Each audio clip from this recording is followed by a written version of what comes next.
You were attacked. Yes. You were attacked by an energy weapon.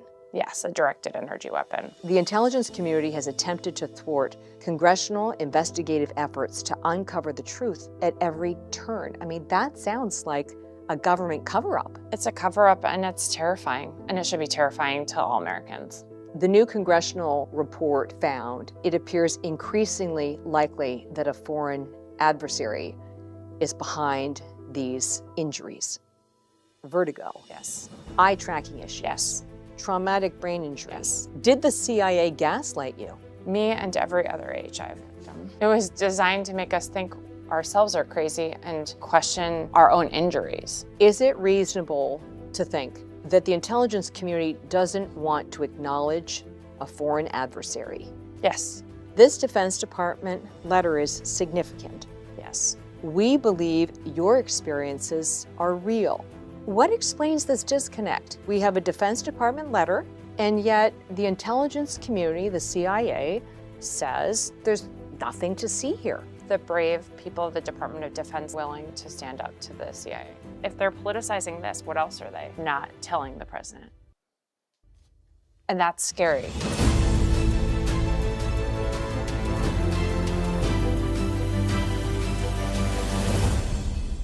The intelligence community has attempted to thwart congressional investigative efforts to uncover the truth at every turn. I mean, that sounds like a government cover-up. It's a cover-up, and it's terrifying, and it should be terrifying to all Americans. Now requiring the aid of a service dog, just a few years ago, this retired CIA officer handled national security missions, which remain classified to this day. At that time, what was your portfolio?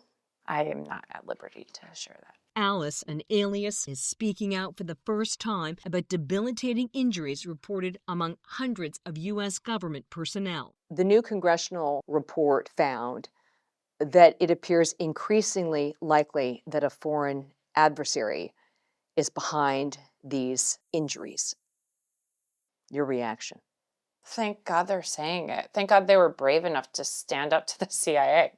The Republican House report accuses the intelligence community leadership, the CIA, and the Director of National Intelligence of shaping a politically palatable conclusion. If they're politicizing this, what else are they? Not telling the president. And that's scary. That's where it becomes like more real. A decade ago, this national security memo confirmed intelligence about a high-powered microwave system weapon that may have the ability to weaken, intimidate, or kill an enemy over time. Nicknamed Havana Syndrome after a cluster of cases in Cuba, the mysterious cognitive and neurological symptoms strike diplomatic, intelligence, and military personnel. You were attacked. Yes. You were attacked by an energy weapon. Yes, a directed energy weapon. My ear started hurting. I started having vertigo. The room was spinning. My head started pulsing. Like, it hurt so badly. And I had a ton of pain in my left ear. And my ears started ringing. And I thought I was going to pass out. The official name is Anomalous Health Incidents, or AHIs. The recent congressional report found they have been reported domestically as well as abroad, including Austria, China, Colombia, Georgia, Germany, India, Poland, Russia, and Vietnam. I was serving in Africa, and I experienced an anomalous health incident in my home on a Saturday night, and I heard a weird noise. It was a really weird sound that I'll never forget it. And after about a second or two, I felt it in my feet, kind of like the reverb from a speaker. So you're feeling a I heard a noise, a weird noise, and then I felt it.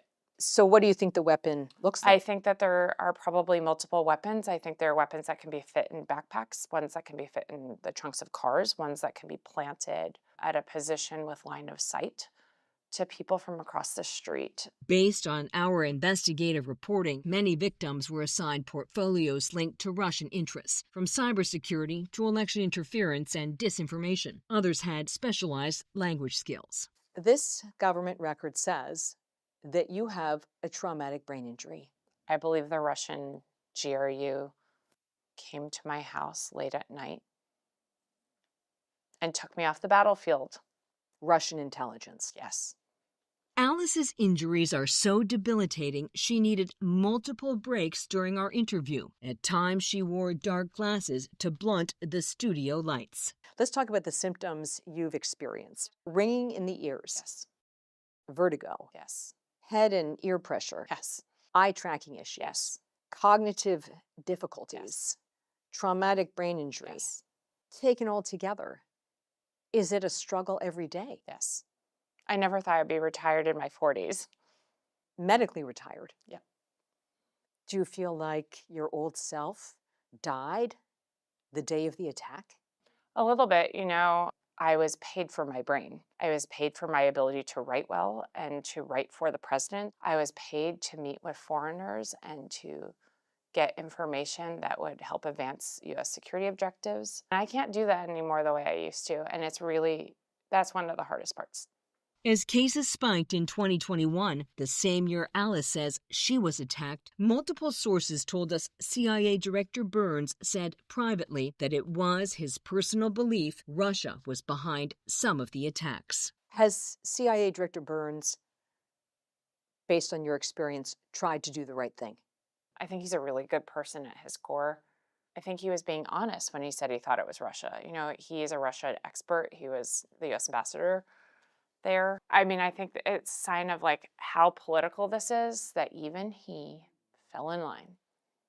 While experts uncovered evidence suggesting a weapon, in 2023, the intelligence community took a controversial position that it's very unlikely a foreign adversary is responsible. If I had received the finished paper on my desk as a team chief, I would have sent it back to the analysts and said, you have to start over again. It didn't meet any of our most basic tradecraft standards. Was the 2023 report a slap in the face? Completely.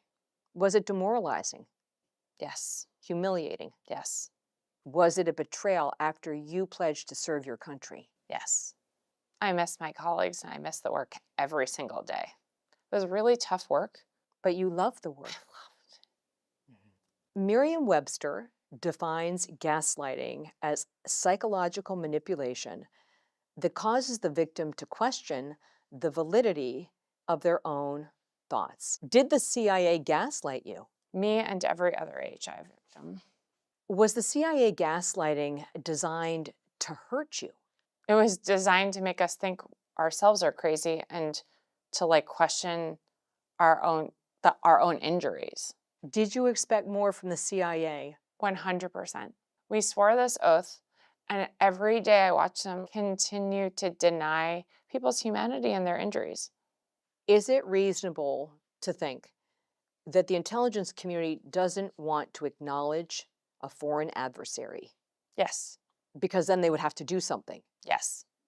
And it's complicated with Russia, right? One theory we bet around is it possible that's Russia and China? Is it possible that, one country created it, sold it, or gave it to another country? While the CIA still questions the cause, the Labor Department does accept Alice's traumatic brain injury as a work injury. Alice qualifies for limited compensation through a law called the Havana Act. It is a full-time job to try to get medical treatment and is another full-time job to try to handle the bureaucracy of trying to access benefits. I've gone over $100,000 in out of pocket for this. $100,000? Because none of these places take health insurance.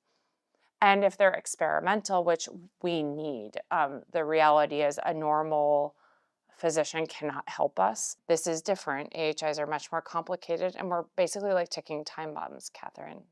I've already started having to go to funerals of friends of mine. My friend that was with me the day I got my dog has already passed away, a fellow AHI survivor of a rare form of cancer. I have friends in nursing homes. I have friends with dementia and Parkinson's. In some ways, people have a heart attack, and if you don't die of it, we know how to fix a heart attack. We don't know how to fix this. According to these heavily redacted government records, after Alice was medically retired, the CIA pulled her security clearance, citing psychological conditions. It sounds like retaliation. Yes, my lawyers also believed that as well. Did CIA treat women officers differently. Yes. I've done some reporting where I've heard complaints that female officers were told, do you think you're having problems because of your hormones? Yes.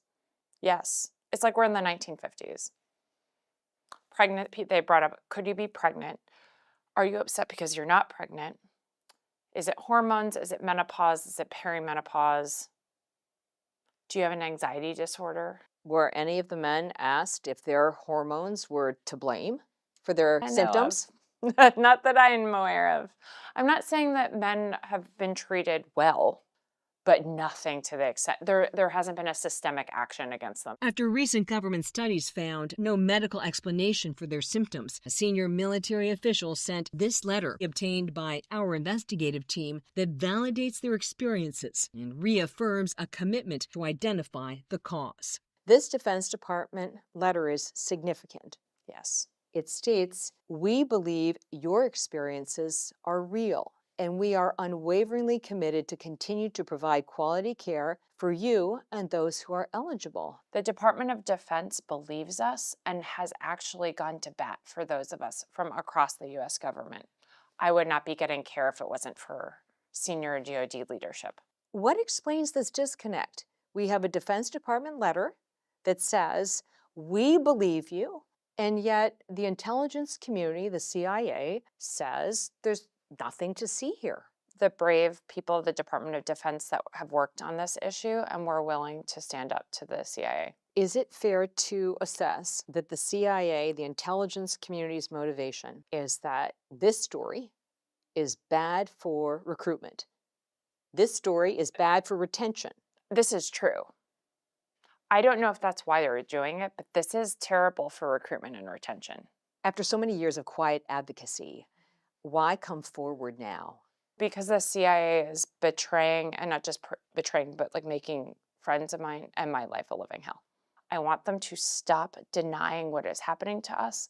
And so there can be opportunities to collect the information that we need so that we can prevent this from happening to more people. Will a Trump-Vance administration make a change? I really hope so. What would the change look like? I'm not sure, the phrase cleaning up the swamp, is thrown around a lot in DC, but at the bare minimum, I do not believe that those people that were involved in the earlier reports should be allowed to touch this. I think they need to actually recuse themselves or should be replaced. You know what the CIA is going to say. We're so sorry some of these former employees are struggling, but we don't see that there's any there. They're also going to say that we take every reported case seriously and we're committed to taking care of our people. And that's what hurts so much. Because they're not.